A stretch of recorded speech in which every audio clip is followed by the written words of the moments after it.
বিসমিল্লাহির রহমানির রহিম। আজকের এই অনুষ্ঠানে সম্মানিত সকল উপস্থিতিবৃন্দ, আসসালামু আলাইকুম।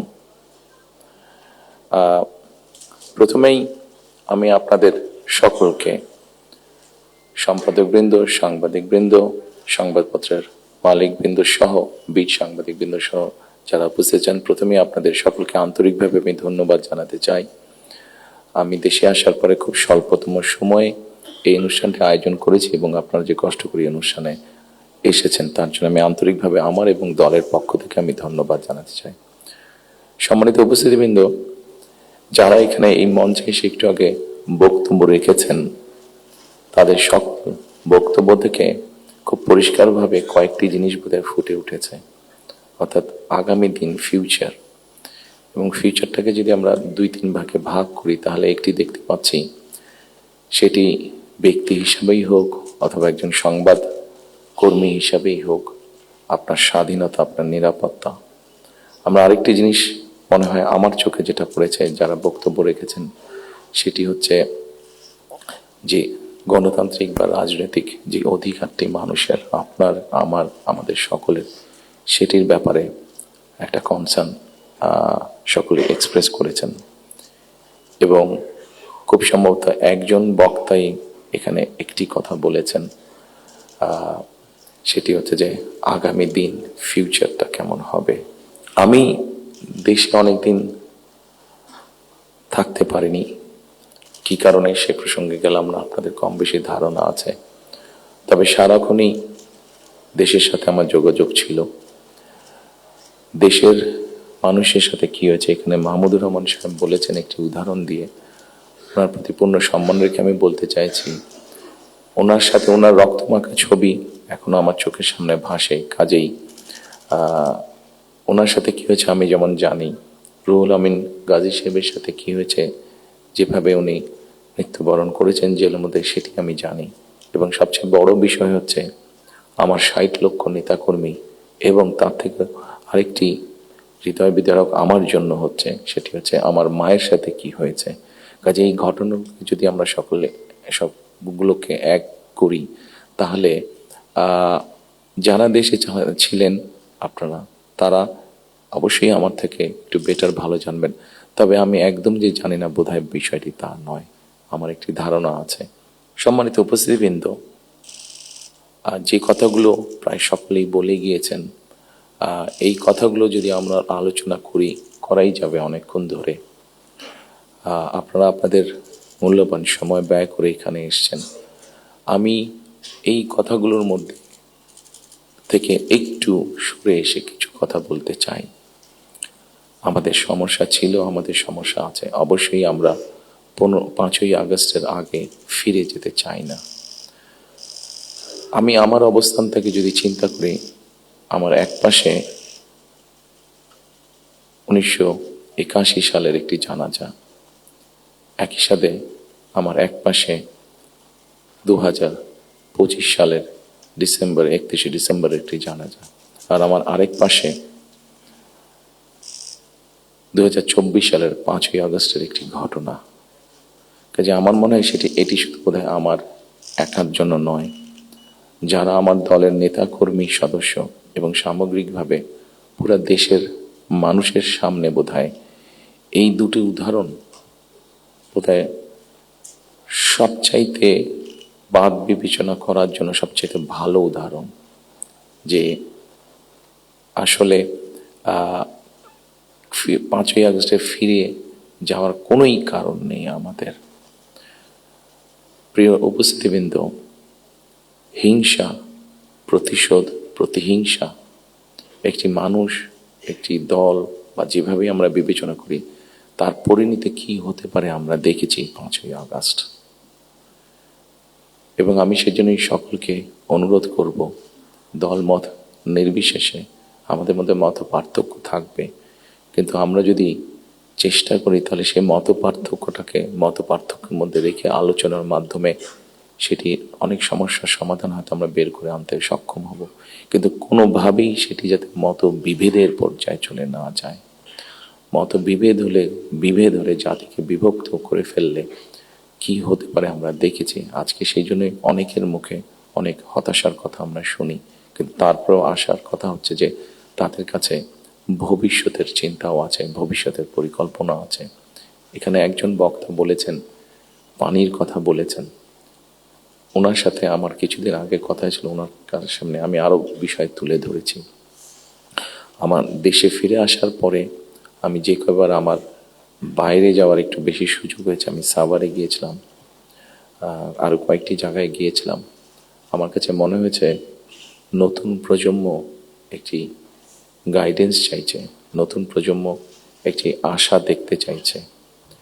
শুধু নতুন প্রজন্ম না, আমার কাছে মনে হয়েছে প্রত্যেকটি প্রজন্মই মনে হয় কিছু একটি গাইডেন্স চাইছে। আমরা যারা রাজনীতিবিদ করি আমাদের কাছে হয়তো অনেক প্রত্যাশা, সকল প্রত্যাশা হয়তো বা পূরণ করা সম্ভব নয়, কিন্তু আমরা রাজনীতিবিদরা যদি 1971 সাল, 1990 সাল, 2004-এর 24 সালের 5ই আগস্ট এই সবগুলোকে আমাদের সামনে রেখে আমরা যদি দেশের স্বাধীনতা, দেশের সার্বভৌমত্বের জন্য কাজ করি, তাহলে নিশ্চয়ই আমার কাছে মনে হয় একজন রাজনৈতিক কর্মী হিসাবে আমি দৃঢ়ভাবে বিশ্বাস করি আমরা জাতিকে একটি সঠিক ডাইরেকশনে নিয়ে যেতে সক্ষম হব। আমি জানি না এটা কতটুকু রিলেটেড, একটি ছোট ঘটনা আপনাদের সামনে তুলে ধরতে চাই। আমাকে চিকিৎসার জন্য এই দেশ থেকে 2008 সালে চলে যেতে হয়েছিল যুক্তরাজ্যে। 2008 সালে যাওয়ার পরে 2010 সালে সেখানে প্রথমে একটি নির্বাচন আমি দেখেছিলাম। তো যেহেতু সেটি নির্বাচন ছিল, স্বাভাবিকভাবে রাজনৈতিক কর্মী হিসাবে আমার একটা ইন্টারেস্ট ছিল। টিভির সামনে বসে আমি ডিবেট দেখছিলাম। সেখানে দুজন নেতার মধ্যে, দুটি মেইন দলের নেতার মধ্যে, লেবার এবং কনজারভেটিভ, অনেকদিন ধরে লেবার ছিল, 2010 সালে নির্বাচনে কনজারভেটিভ আসে। তো দুই দলের দুই নেতার মধ্যে একটি আলোচনা হচ্ছিল। খুব দুঃখজনক হলো, বাংলাদেশ বাদই দিলাম, শুধু ঢাকা শহরের মধ্যেই কোনো অ্যাম্বুলেন্স সার্ভিস নেই। গত 54-55 বছরে আমরা মানুষের চিকিৎসা সেবার জন্য অ্যাম্বুলেন্স সার্ভিস গড়ে তুলতে সক্ষম হইনি। এটি খুবই দুঃখজনক ব্যাপার। তো এই অ্যাম্বুলেন্স সার্ভিস নিয়ে দুই নেতার মধ্যে তখন কথা হচ্ছিল। খুব সম্ভবত তখন যতটুকু আমার মনে আছে, তখন এমার্জেন্সির জন্য অ্যাম্বুলেন্স সার্ভিস কল করলে 20 মিনিটের মতন সময় লাগতো আসতে অ্যাম্বুলেন্সের। একজন বলছে 20 মিনিট লাগে, এটাকে আমরা 19 মিনিট করবো। আরেকজন বলছিল যুক্তি তর্ক দিয়ে যে 20 মিনিট লাগে, এটাকে আমরা 15 মিনিটে নিয়ে আসবো। অর্থাৎ একজন 1 মিনিট কমাচ্ছে, একজন 5 মিনিট কমাচ্ছে। এই কাজটি তারা তাদের জনগণের জন্যই করতে চাইছে। আমার মনে হয় এখানে যেটা একটু আগে মাহফুজ আলম সাহেব যে পানির কথাটি বললেন, খুব সঠিকভাবে বলেছেন। ঠিক এখন যেভাবে চলছে এইভাবে যদি চলে, আমার যতটুকু ধারণা আগামী 10 থেকে 15 বছর, হার্ডলি 20 বছর পরে ঢাকা শহরে কোনো জায়গায় থেকে পানি আমরা পাবো না। আমাদের বুড়িগঙ্গা নদী সম্পূর্ণ রকম পলিউটেড, 100% পলিউটেড। শীতলক্ষা নদী 50%-এর মতন পলিউটেড। এখন মেঘনা নদী থেকে পানি আনার চেষ্টা করা হচ্ছে, আসছে বোধহয় একটা প্রজেক্ট কাজ হচ্ছে, কিন্তু এটার পানিও আগামী 10 থেকে 15 বছর মধ্যে পলিউটেড হয়ে যাবে। ঢাকা শহরে যে 3.5 কোটি মানুষের মতন মানুষ বাস করছে, এদের কেউ পানি পাবে না। পানির অপর নাম জীবন। সারা দেশে যদি এই সমস্যা শুরু হয়, তাহলে বিষয়টি কত ভয়াবহ হতে পারে। আমার মনে হয় এইরকম বিষয়গুলি নিয়ে বোধহয় এখন আলোচনা হওয়া উচিত, সেটি সংসদে হোক, সেটি বিভিন্ন সেমিনারে হোক।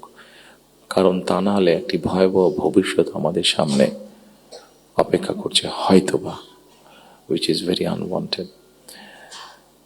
সম্মানিত উপস্থিতিবৃন্দ, একই সাথে আমরা যদি একটু খেয়াল করে দেখি, আমাদের 20 কোটির মতন মানুষ এই দেশে, এবং এই দেশে 20 কোটি মানুষের মধ্যে একটি বড় অংশ হচ্ছে তরুণ সমাজের সদস্য। এই তরুণ সমাজের সদস্যদেরকে বিভিন্নভাবে আমাদেরকে উপায় বের করতে হবে কিভাবে তাদের কর্মসংস্থানের ব্যবস্থা হয়, সেটি দেশের ভিতরে হোক, সেটি দেশের বাইরে হোক।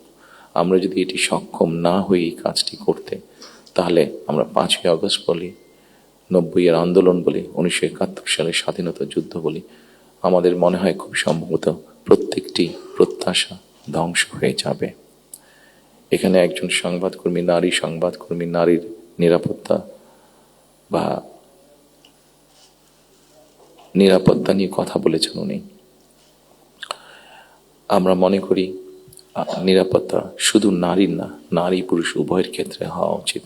ছোট যদি একটি এক্সাম্পল দিই, খুব সম্ভবত বাংলাদেশে বছরে 7,000-এর মতন মানুষ, খুব সম্ভব গত বছর 7,000-এর মতন মানুষ রোড অ্যাক্সিডেন্টে মারা গিয়েছে। আমার কাছে বিষয়টি খুব অস্বাভাবিক লাগে। আমার ধারণা আপনারা যদি একটু চিন্তা করেন, আপনাদের প্রত্যেকের কাছে বিষয়টি অস্বাভাবিক লাগবে, কিন্তু ঘটনাটি ঘটছে, কোনো বছর বেশি, কোনো বছর কম।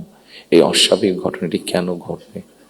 একজন মানুষ রোড অ্যাক্সিডেন্টে অধিকাংশ ক্ষেত্রে যারা মারা যাচ্ছে, আমরা যদি তাদের সামাজিক স্ট্যাটাসটা দেখি, খুব যে অবস্থাপন্ন লোক, যারা আর্থিকভাবে সচ্ছল, তারা যে মারা যাচ্ছেন তা না, কিন্তু যেই মানুষগুলো মারা যাচ্ছে সেই মানুষরা হয়তো তাদের ফ্যামিলির অনলি আর্নিং সোর্স। মারা যাওয়ার পরে সেই ফ্যামিলিটির কি হচ্ছে, অথবা লোকটি যদি পঙ্গু হয়ে যায়, মানুষটি যদি পঙ্গু হয়ে যায়, তাহলে তার ফ্যামিলির উপরে কি হচ্ছে, এই বিষয়টি বোধহয় আমাদেরকে নজরে আনা উচিত। এরকম অনেকগুলো বিষয় আছে, যে বিষয়গুলো আমার মনে হয় রাজনৈতিক দলগুলোর মধ্যে চিন্তা ভাবনা হওয়া উচিত।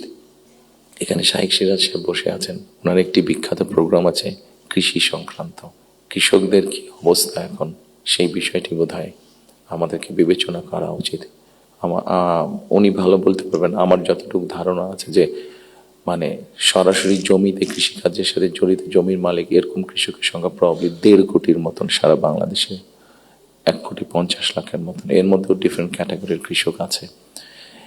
এই কৃষকদের বিভিন্ন অসহায়ত্বের নিউজ আপনাদের সংবাদপত্রে প্রকাশ হয়, বিভিন্ন সময় আপনাদের খবরেই প্রকাশিত হয়েছে, বিভিন্ন সময় সেটি ইলেকট্রনিক মিডিয়া হোক, সেটি মেইন মিডিয়া প্রিন্টেড মিডিয়াতেই হোক, প্রকাশিত হয়েছে। এদের ব্যাপারে আমি আমার বিগত সরকারের কথা বলবো, আমার দলের বিগত সরকারের কথা বলবো। সেই সরকার বিভিন্ন সময়ে বিভিন্ন পদক্ষেপ গ্রহণ করেছে। এত বিশাল সংখ্যক মানুষ, যারা 20 কোটি মানুষের খাওয়া পড়ার ব্যবস্থা করছে, খাওয়ার অন্যের সংস্থান করছে, সেই এত বড় সমাজটাকে কিভাবে সাপোর্ট দেওয়া যায়, তাদের হয়তো সেভাবে বলার সুযোগ নেই। এখানে আপনারা সংবাদপত্রের যারা কর্মী আছেন, আপনারা আপনাদের কিছু সমস্যার কথা বলেছেন। আপনাদের সমস্যাটা আমাদের জন্য শুনতে জানতে সহজ হয়, বিকজ আমাদের জন্য একটা ভেন্যু আছে যেখানে আমরা আলাপ করতে পারি। কিন্তু ওই কৃষকগুলো যাদের কোনো ভেন্যু নেই, যারা এরকম একটা প্রোগ্রাম অর্গানাইজ করতে পারছে না, তারা কিভাবে বলবে কথাগুলো? কাজে তাদের কথাটাও তো আমাদেরকে জানতে হবে। কাজে এই বিষয়গুলি, সম্মানিত উপস্থিতিবৃন্দ, আমার মনে হয় এই সকলে এরকম আরো অনেকগুলো বিষয় আছে। আমরা নারীর স্বাধীনতার কথা বলছি। বেগম রোকেয়া নারীর শিক্ষার জন্য আন্দোলন করেছিলেন। মরহুমা বেগম খালেদা জিয়া নারীদের শিক্ষার ব্যাপারটা নিশ্চিত করেছিলেন। পরবর্তীতে আগামী নির্বাচনে ইনশাল্লাহ জনগণের ম্যান্ডেট নিয়ে আমরা সরকার গঠনে সক্ষম হলে আমাদের একটি পরিকল্পনা রয়েছে, এই যেই নারীরা শিক্ষিত হয়েছে এদেরকে অর্থনৈতিকভাবে স্বাবলম্বী করে গড়ে তোলা। একটু আগে আমি যে ফ্যামিলি কার্ডটা বলেছিলাম, সেটির লক্ষ্য বা উদ্দেশ্য হচ্ছে সেটাই, এই নারী সমাজকে গড়ে তোলা। আমাদের হিসাব মতে বাংলাদেশে 4 কোটি ফ্যামিলি আছে। আমরা যদি পরিবার হিসাবে ভাগ করি, এবারে যে একটি পরিবারে 5 জন করে সদস্য ধরা হয়েছে। আমরা এই ফ্যামিলি কার্ডটি আপনাদের সামনে একটু তুলে ধরতে চাইছি, আমাদের পরিকল্পনাগুলো।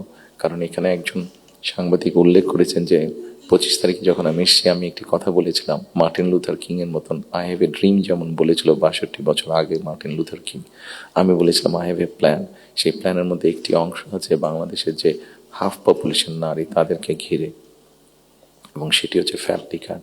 ফ্যামিলি কার্ডের মাধ্যমে ইটস নট যে একটা ফ্যামিলি কার্ড যে নারী পাবে সেটি সে সারা জীবন পাবে। একজন গৃহিণী বা একজন হাউস ওয়াইফ যে পাবেন কার্ডটা সারা জীবনের জন্য না, আমরা 5 থেকে 7 বছর নেব। এই 5 থেকে 7 বছর তাকে আমরা একটা সাপোর্ট দেওয়ার চেষ্টা করব। সেটা টাকার হিসাবে হতে পারে, অথবা এসেনশিয়াল ফুড আইটেমের হিসাবে হতে পারে।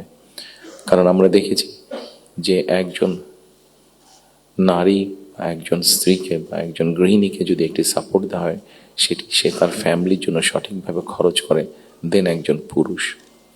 এবং আমরা রিসার্চ দেখেছি যে যদি 5 থেকে 7 বছর দেওয়া যায়, তাহলে সে যেই অর্থটা তার হাতে জমা হয়, সে মূলত 3টি কাজে খরচ করে। প্রথমত তার ফ্যামিলির স্বাস্থ্যের পেছনে, দ্বিতীয়ত তার ফ্যামিলির ছেলে মেয়েদের শিক্ষার পিছনে তৃতীয়ত সে যে অর্থটা জমা করতে পারে সেটি সে ছোট ছোটভাবে ইনভেস্ট করে। খুব স্বাভাবিকভাবে এইভাবে যখন সে ইনভেস্ট করা ধরবে, স্বাভাবিকভাবে তার গ্রামের লোকাল ইকোনমিটা স্ট্রেংথেন হবে, তার উপজেলার ইকোনমিটা স্ট্রেংথেন হবে, তার জেলার ইকোনমিটা স্ট্রেংথেন হবে, তার পরিবারটা শিক্ষিত এবং তার পরিবারটা যদি হেলদি হয়, এভাবে পুরো গ্রামটা হবে, এভাবে পুরো উপজেলাটা হবে, এভাবে পুরো জেলাটা, বিভাগ, একসময় গিয়ে দেশটা হবে। 4 কোটি ফ্যামিলির মধ্যে আপনারা বলতে পারেন একবারে কি দেওয়া সম্ভব কিনা? না, 4 কোটি ফ্যামিলির মধ্যে একবারে দেওয়া সম্ভব না। গ্র্যাজুয়ালি আমরা যাব, যারা প্রান্তিক, যারা যাদের যাদের নিডফুল আন্ডার প্রিভিলেজ, তাদেরকে দিয়ে আমরা শুরু করব। এই কার্ডটি আমরা, আপনারা জিজ্ঞেস করতে পারেন হয়তো কার্ডটি কাদেরকে দেবেন। আমরা কার্ডটি জেনারেল রেখেছি, ইউনিভার্সাল রেখেছি, কারণ আমরা অতীতে দেখেছি বিভিন্ন সময় বিভিন্ন সোশ্যাল সেফটি নেটওয়ার্কের আওতায় যাদেরকে নিয়ে আসা বিভিন্ন ক্যাটাগরি করা হয় এবং সেখানে কারাপশন দেখা দেয়। সেই জন্য আমরা এটি জেনারেল রেখেছি।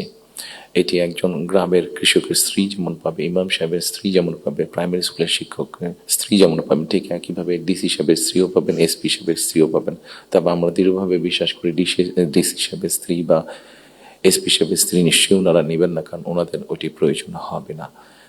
করাপশনটাকে যাতে মানে একটা স্প্রেড না করে, করাপশনটা যাতে স্বাভাবিক একটা পর্যায়ে থাকে, কিছু তো অ্যানোমালিজ হতে পারে, সেটি আমরা গ্র্যাজুয়ালি ঠিক করব। ঠিক এভাবে কৃষকদেরকে হেল্প করার জন্য আমরা কৃষি কার্ড করেছি। একটি বড় সমস্যা হচ্ছে হেলথ ইস্যু। বাংলাদেশে 20 কোটি মানুষ, আমরা স্লোগান দিয়ে হয়তো বলতে পারি যে সকলের জন্য স্বাস্থ্যর ব্যবস্থা করব, আমরা সকলকে স্বাস্থ্য সুবিধা আমরা দিব। এখানে আপনারা অনেকেই আছেন যারা আপনারা ইউকেতে গিয়েছেন, যেহেতু আমি ইউকেতে অনেকদিন ছিলাম, স্বাভাবিকভাবে আমি তাদের বিষয়টি আমার নজরে বেশি পড়েছে।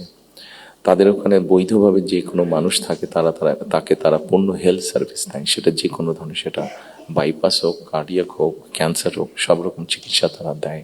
এখন আমরা কিন্তু এখন দেখা যাচ্ছে যে এই কাজটা করতে গিয়ে ইউকের মতন দেশগুলো, ইউরোপের যে ডেভেলপ দেশগুলো আছে, তারাও হিমশিম খাচ্ছে। তারা এখন যেটা চাচ্ছে সেটা হচ্ছে প্রিভেনশন। তারা হিসাব নিকাশ করেছে যে একজন মানুষ অসুস্থ হলে তাকে যদি হাসপাতালে নিয়ে আসা হয়, তাকে যদি ওষুধ দেওয়া হয়, ডাক্তার, নার্স, হসপিটালে বেড, সব কিছু, তাতে খরচ অনেক বেশি হয়। কিন্তু যদি প্রিভেনশন করা হয়, মানুষকে যদি সচেতন করা হয় যে এই খাবারগুলো খেও না, তাহলে তুমি কিডনি প্রবলেম হবে না, এই খাবারগুলো খেও না তাহলে তোমার হার্ট প্রবলেম হবে না, এই খাবারগুলো খেও না তাহলে তোমার ডায়াবেটিক হবে না। মানুষকে যদি এভাবে সচেতন করা যায়, তাহলে দেখা গেছে তাতে রাষ্ট্রের খরচ অনেক কমে আসে, মানুষের সুস্থ থাকে। এবং এটার বেস করে, যেহেতু ইউরোপে এই কাজটা চলছে, এটার উপরে বেস করে আমরা হেলথ কেয়ারার অ্যাপয়েন্ট করতে চাই। এবং এই হেলথ কেয়ারের অ্যাপয়েন্টের আরেকটি মূল লক্ষ্য উদ্দেশ্য হচ্ছে এরা যেরকম বেসিক ট্রেনিং পাওয়ার পরে গিয়ে মানুষকে সচেতন করবে, অ্যাট দ্য সেম টাইম সম্মানিত উপস্থিতিবৃন্দ, আরেকটি বিষয় বোধহয় আমাদের নজরে খুব আনা প্রয়োজন। একটি বিষয়, খুব ভয়াবহ পরিস্থিতি, মাহফুজ আলম সাহেব যেরকম পানির কথা বলেছেন, সেরকম আরেকটি ভয়াবহ পরিস্থিতি হচ্ছে যে আমাদের জনসংখ্যা যেভাবে বাড়ছে, আমরা যদি সৌদি আরব বা কুয়েতের সবগুলো তেল খনিও এখানে নিয়ে আসি, তাহলে হয়তো আমরা এই এত রিসোর্স দিয়ে আমরা এত মানুষকে সমস্যার সমাধান করতে পারবো না। সেই জন্য আমাদেরকে অবশ্যই পপুলেশন কন্ট্রোলে যেতে হবে, আমাদের দেশের জনসংখ্যাকে সীমাবদ্ধতার মধ্যে আনতে হবে। এবং সেই জন্য এই হেলথ কেয়ার যে নিয়োগ হবে, এই হেলথ কেয়ারের 80 থেকে 85% আমরা 1 লক্ষের মতন আমাদের টার্গেট নিয়োগ করা। এই হেলথ কেয়ারের 80 থেকে 85% আমরা নারী কর্মীকে নিয়োগ করতে চাই, যাতে নারী কর্মীরা গিয়ে ঘরে ঘরে বোঝাতে সক্ষম হন যে কি জন্য প্রয়োজন হাইজিন মেনটেন করা এবং পরিবারকে সুস্থ রাখা, অ্যাট দ্য সেম টাইম পরিবারকে একটি রিজনেবল সাইজের মধ্যে রাখা, পরিবারের সদস্য সংখ্যা। ঠিক একইভাবে কৃষকের কথা আপনাদের সামনে বলেছি, যেই বিষয়টি আমি আপনাদের সামনে একটু আগে উল্লেখ করেছিলাম সম্মানিত উপস্থিতিবৃন্দ, সেটি হচ্ছে যে বিরাট এক তরুণ সমাজের সদস্য আমাদের আছেন। এই তরুণ সমাজের সদস্যদেরকে, সেটি গ্রামে হোক সেটি শহরে হোক, বিভিন্ন জনের বিভিন্ন কোয়ালিফিকেশন বা শিক্ষা ব্যাকগ্রাউন্ড আছে, সেটার উপরে বেস করে আমরা ভোকেশনাল টেকনোলজিক্যাল ইনস্টিটিউশনকে আমরা মডার্নাইজ করতে চাই। আমাদের ভোকেশনাল এবং টেকনোলজিক্যাল ইনস্টিটিউশন যেগুলো আছে, সেগুলোর মধ্যে প্রায় 200-250 মতন সাবজেক্ট আছে, যেগুলোর এত প্রয়োজন নেই আমাদের। আমরা এর মধ্যে কিছু কাজ করেছি, প্রাইমারি কাজ করেছি, যে নর্মালি যেসব দেশে আমাদের মানুষ যেতে পারবে বা পারে, যেমন তার একটা বড় অংশ হচ্ছে মিডল ইস্ট, সেখানে কি কি কাজের স্কোপ আছে আগামী 5 থেকে 10 বছর। একটি বড় মার্কেট হচ্ছে মানুষ যাবার জন্য, দেশ থেকে স্কিল শ্রমিক যাওয়ার মতন একটি বড় মার্কেট আস্তে আস্তে তৈরি হচ্ছে জাপানে, আস্তে আস্তে তৈরি হচ্ছে ইউরোপে, ইভেন চায়নাতেও তৈরি হচ্ছে। আমরা মোটামুটিভাবে একটি অ্যানালাইসিস করে দেখি যে কী কী ধরনের মানুষ এখানে যেতে পারে, সেটার উপরে বেস করে আমরা আমাদের ভোকেশনাল ইনস্টিটিউটগুলোকে আমরা সেইভাবে মডার্নাইজ করতে চাইছি। আপনারা নিশ্চয়ই খেয়াল করেছেন, যেহেতু আপনারা সংবাদ কর্মী, আপনারা নিশ্চয়ই খেয়াল করেছেন গত কয়েকদিনে আমার সাথে বেশ কিছু বিদেশি ডিপ্লোমেট দেখা করেছেন। ওনাদের মধ্যে যে সকল দেশগুলো এই ভোকেশনাল এবং টেকনিক্যাল ইনস্টিটিউশনে ওনারা অনেক ডেভেলপ, তাদেরকে আমরা বলেছি যে আপনাদেরকে এই সাহায্যগুলো সহযোগিতা করতে হবে। ওনারা খুশি মনে আমাদেরকে বলেছেন যে ওনারা এই ব্যাপারে সহযোগিতা করবেন। আমরা যদি আমাদের ছেলেদেরকে, এই মুহূর্তে 8 থেকে 10 লক্ষ মানুষ প্রতি বছর বিদেশে যাচ্ছে, তার মধ্যে প্রায় 6.5-7 লক্ষ মানুষ মধ্যপ্রাচ্যে যাচ্ছে। কিন্তু আপনারা যদি খেয়াল করে দেখেন যে তারা যে যাচ্ছেন মধ্যপ্রাচ্যে, তারা কিন্তু আনস্কিল্ড হিসেবে যাচ্ছেন। তাদেরকে যদি আমরা কিছুটা ভাষা শিখিয়ে দিতে পারি এবং সেখানে যেই কাজগুলোতে তারা যাচ্ছেন সেগুলোর ব্যাপারে মিনিমাম ট্রেনিং দিয়ে দিতে পারি, তাহলে কিন্তু গিয়ে তারা ওখানে বেটার করতে সক্ষম হবেন। ঠিক এইভাবে যদি আমরা রিসার্চ করে যদি মার্কেটগুলোকে বের করতে পারি, তাহলে দেশের বাইরে আমরা বহু সংখ্যক অ্যাকাউন্ট, যে 8 থেকে 10 লাখ, অ্যাবাউট 1 মিলিয়ন মানুষ বিদেশে যাচ্ছে, এটাকে খুব সহজে 2 থেকে 3 বছর মধ্যে পসিবলি 1.5 to 2 মিলিয়ন করা যাবে। 15 থেকে 20 লক্ষ মানুষ করা যাবে। এবং 15 থেকে 20 লক্ষ মানুষ শুধু যাচ্ছেন না, তাদেরকে যদি ট্রেনিং এবং ল্যাঙ্গুয়েজ দিয়ে আমরা পাঠাতে পারি, তাহলে ভ্যালু অ্যাড হবে। এখন যদি কেউ $100 আর্ন করে মাসে, ইজিলি সেটা $300 নিয়ে আসতে পারবো। তাহলে বৈদেশিক মুদ্রার একটা বিশাল অংশ আমরা আনতে পারবো, যেটা দিয়ে আমরা কাজ করতে পারবো। আপনারা যেরকম বিভিন্ন বিষয়ে উল্লেখ করেছেন, বিভিন্ন দাবি দেওয়ার, সেই জিনিসগুলো আমরা পূরণ করতে পারবো। আমরা একটি জিনিস বিবেচনা করছি এই মুহূর্তে। এখন যদি আমরা দেখি আমাদের বৈদেশিক মুদ্রা উপার্জনের রাস্তা মূলত দুটি, একটি হচ্ছে গার্মেন্টস এবং একটি হচ্ছে আমাদের রেমিটেন্স, যেটা প্রবাসীরা পাঠিয়ে থাকেন কষ্ট করে। এইটির সংখ্যাকে আমরা বাড়াতে চাচ্ছি।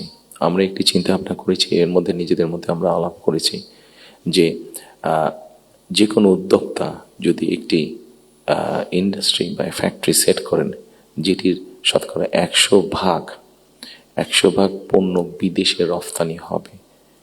যেমন কেউ যদি বলেন যে আমি কলমটি তৈরি করবো, কিন্তু এটা not for local market, absolutely for export market, তাহলে আমরা তাদেরকে বন্ডেড ফ্যাসিলিটি দেওয়ার কথা চিন্তা করছি। কাজে সম্মানিত উপস্থিতির মধ্যে আমি যদি এইভাবে আপনাদের সাথে আলোচনা করি, অনেক সময় লাগবে, সময় কম, আপনার প্রত্যেকে ব্যস্ত মানুষ, প্রত্যেকে আপনাদের সময়ের মূল্য আছে। আমি আমার কিছু চিন্তা ভাবনাগুলো আপনাদের সামনে শেয়ার করলাম। আপনাদের এখানে কয়েকটি কথা খুব সম্ভবত উঠে এসেছে, যতটুকু আমার মনে পড়ছে। এখানে নয়া দিগন্তর সম্পাদক সাহেব একটু আগে বলেছেন যে আমার প্ল্যানটা পরিষ্কার না। আমার মনে হয় পুরোপুরি পরিষ্কার না হলেও কিছুটা হয়তো আমি পরিষ্কার করতে সক্ষম হয়েছি।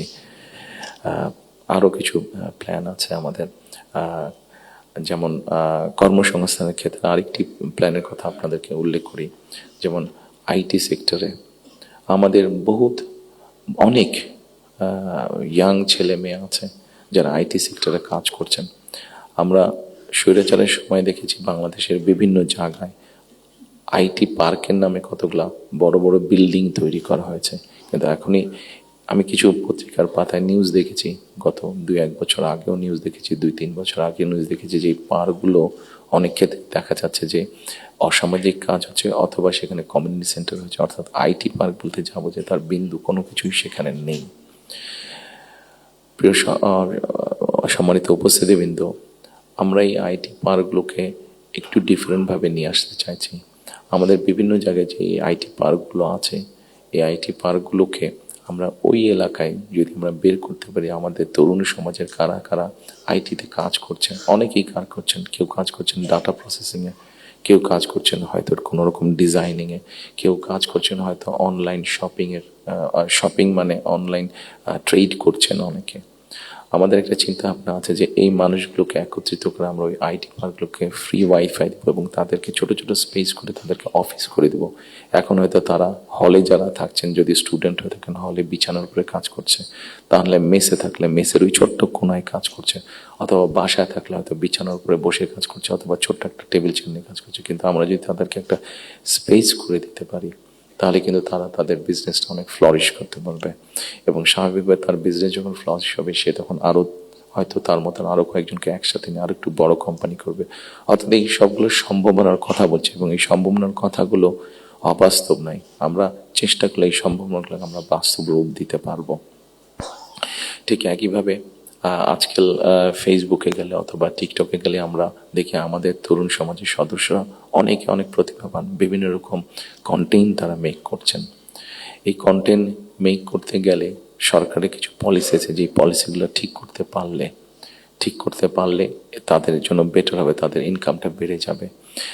ইন্টারন্যাশনাল গেটওয়ে যে আছে, যেখানে কারেন্সি আসে বা যায়, এখানে কিছু সমস্যা আছে, পেপাল সহ এরকম যেগুলো আছে, আমরা এরই মধ্যে তাদের সাথে কথা বলেছি যে কিভাবে এই সমস্যাগুলো সমাধান করা যায়। অর্থাৎ যারা আমাদের অনলাইনে কাজ করবে বা কন্টেন্ট মেক করবে, এরা যে যাবে, এরা যে অ্যাড হবে, যে ইনকামটা তাতে আসবে, সেটা কিভাবে সহজে তাদের কাছে এসে পৌঁছতে পারে, এ ব্যাপারে আমরা তাদের সাথে মোটামুটিভাবে আলাপ করেছি। ইনশাল্লাহ আমরা গভর্নমেন্ট ফর্ম করতে পারলে এই ব্যাপারটা আমরা দ্রুততার সাথে করতে তখন সক্ষম হব এই সমস্যাটার সমাধান করতে। সম্মানিত উপস্থিতিবৃন্দ, আমাদের সামনে আপনারা এখানে অনেকে উপস্থিত আছেন যাদের অনেক লম্বা অভিজ্ঞতা আছে দেশ স্বাধীনের পর থেকে। আমাদের দেশ স্বাধীনের পর থেকে অনেক উথাল পাতাল ঝড় অনেক হয়েছে, রাজনৈতিক অঙ্গন থেকে অর্থনৈতিক অঙ্গনে। এখানে একজন বক্তা বলে গিয়েছেন যে সামনে আমাদের চ্যালেঞ্জ আছে। একজন রাজনৈতিক কর্মী হিসাবে আমার কাছে মনে হয় ইয়েস, সামনে আমাদের অনেক কঠিন চ্যালেঞ্জ আছে, আমাদের মধ্যে বিভিন্ন রকম মত পার্থক্য আছে। একজন রাজনৈতিক কর্মী হিসাবে আজকে আপনাদের কাছে এবং আপনাদের মাধ্যমে সকল রাজনৈতিক দলের সদস্যদের কাছে, সামগ্রিকভাবে সমাজের সকল মানুষের কাছে আমি একটি বিনীত আহ্বান রাখতে চাই যে আমাদের বিভিন্ন মত পার্থক্যগুলো নিয়ে যাতে আমরা আলোচনা করতে পারি, আলাপ করতে পারি। আমাদেরকে যে কোনো মূল্যে ডেমোক্রেটিক প্রসেস, যেটা আমরা 12 তারিখ থেকে ইনশাল্লাহ শুরু করতে যাচ্ছি। এখানে এনটিভির আমাদের ওনার নামটা আমি জহিরুল আলম সাহেব অনেক আগে আমার একবার একটা ইন্টারভিউ নিয়েছিলেন। আমি ওনাকে খুব সম্ভবত ওনাকে বলেছিলাম, অথবা মতি ভাই এখানে উপস্থিত আছেন, মানব জীবনের মতি ভাই, খুব সম্ভব ওনার ইন্টারভিউতে আমি বলেছিলাম যে আমাদেরকে যে কোনো মূল্যে হোক ডেমোক্রেটিক প্রসেসটা চালু রাখতে হবে, আমাদের জবাবদিহিতাটা চালু রাখতে হবে যে কোনো মূল্যে। সেটি জাতীয় পর্যায়ে হোক, সেটি লোকাল পর্যায়ে হোক, অর্থাৎ ইউনিয়ন পরিষদ নির্বাচন, পৌরসভার নির্বাচন লোকাল পর্যায়ে হোক, সেটা কোনো ট্রেড বডির ইলেকশন হোক। আমার ব্যক্তি যেটা বিশ্বাস, আমরা যে কোনো মূল্যে যদি এই যে জবাবদিহিতাটা, গণতান্ত্রিক প্রসেসটা যদি আমরা কন্টিনিউ করতে পারি, অনেক বেগ হয়তো আসবে, অনেক কঠিন হবে, কিন্তু একটা সার্টেন টাইম পর পর আমরা যদি গণতান্ত্রিক প্রসেসটাকে কন্টিনিউ করে যেতে পারি, তাহলে নিশ্চয়ই আমরা অবস্থার পরিবর্তন ঘটাতে সক্ষম হব। এবং আরেকটি কথা, কাউকে আঘাত না করি আমি বলতে চাইছি, কোনো রাজনৈতিক দলের নেতা সদস্য কাউকে আমি আঘাত করতে চাইছি না। আমি আমার চিন্তাটা শুধু ওনাদের সামনে তুলে ধরতে চাইছি যে আসুন আমরা দেশের মানুষের শিক্ষা, দেশের মানুষের স্বাস্থ্য, দেশের নারীদের অধিকার, এম্পাওয়ারমেন্ট, কর্মসংস্থান, পরিবেশ, সব কিছু মিলে এই যে বিষয়গুলো, যেটি একটি সাধারণ মানুষের জন্য প্রযোজ্য সংস্কার, রিফর্ম, যে বিষয়গুলি নিয়ে আমরা আলোচনা করেছি, আপনারা যদি একটু খেয়াল করে দেখেন, এই রিফর্মের মধ্যে আমার কাছে মনে হয়েছে যে 3টি পার্ট আছে। একটি হচ্ছে সাংবিধানিক পার্ট, একটি হচ্ছে আইনগত পার্ট, এবং আরেকটি হচ্ছে মানুষের প্রতিদিনের জীবনযাত্রা, নিরাপত্তা, তাদের সিকিউরিটি, সবকিছু নিয়ে একটি পার্ট আছে। আমরা সাংবিধানিক বিষয় নিয়ে আলোচনা করেছি, আইনগত বিষয় নিয়ে আলোচনা করেছি। আমার মনে হয় মানুষের প্রতিদিনকার প্রত্যেকটি মানুষ, সকল সমাজের প্রত্যেকটি শ্রেণী পেশার মানুষ, তাদের প্রতিদিনকার যে চাওয়া পাওয়াগুলা, প্রয়োজনগুলো, সেটা নিয়ে বোধহয় আমরা আলাপ আলোচনা একটু কম করেছি। আমার কাছে মনে হয় সেই বিষয়গুলি নিয়ে বোধহয় আলোচনা করা উচিত। সেই বিষয়গুলি নিয়ে বোধহয় প্রত্যেকটি রাজনৈতিক দলের আলোচনা করা উচিত। আমরা শুধু রাজনৈতিক বিষয় নিয়ে সেমিনার করছি, সিম্পোজিয়াম করছি, আলোচনা করছি, তর্ক বিতর্ক করছি, অবশ্যই ওগুলো প্রয়োজন আছে, কিন্তু অ্যাট দ্য সেম টাইম আমরা যদি মানুষের প্রতিদিনকার তার চিকিৎসা ব্যবস্থা কী হবে, তার কর্মসংস্থান কী হবে, তার পরিবারের সন্তানদের শিক্ষা ব্যবস্থা কী হবে, তার রাস্তায় বের হলে নিরাপদে সে ফিরে আসতে পারবে কিনা, এইরকম বিষয় যেগুলো আছে, এই বিষয়গুলো নিয়েও বোধহয় আমাদের আলোচনা আরও একটু বেশি হওয়া উচিত। এই বিষয়গুলো নিয়ে বোধহয় আমাদের প্ল্যান প্রোগ্রাম আরও একটু বেশি হওয়া উচিত। এই পলিসিগুলো নিয়ে বোধহয় আমাদের চিন্তা ভাবনা আরও একটু বেশি হওয়া উচিত। সম্মানিত উপস্থিতিবৃন্দ, সামনে নির্বাচন। আমি একটি রাজনৈতিক দলের সদস্য। স্বাভাবিকভাবেই আমরা 22 তারিখ থেকে আমাদের সকল রকম পরিকল্পনা নিয়ে জনগণের সামনে যাব। আপনারা যারা আজকে কষ্ট করে আমাদের আমন্ত্রণে এখানে এসেছেন, আবারও আপনাদেরকে আমি আমার এবং আমার দলের পক্ষ থেকে আন্তরিক ধন্যবাদ জানাতে চাই। একই সাথে আমরা ইনশাল্লাহ দেশের মানুষের সমর্থন নিয়ে সরকার গঠনে সক্ষম হলে যাতে আপনাদের কাছ থেকে এমন ধরনের আলোচনা সমালোচনা আমরা পাই যেটা আমাদেরকে সাহায্য করবে দেশকে সামনে এগিয়ে নিয়ে যেতে। শুধু সমালোচনা করার জন্য নয়, আপনাদের কাছ থেকে এমন সমালোচনা আমরা পাই যাতে আমরা দেশের মানুষের যে সমস্যাগুলো আছে সেই সমস্যাগুলো যাতে আমরা সমাধান করতে সক্ষম হই, আমরা সরকার গঠনে সক্ষম হলে, সেই প্রত্যাশা রেখে আবার আপনাদেরকে ধন্যবাদ জানিয়ে আমার বক্তব্য শেষ করছি। আসসালামু আলাইকুম।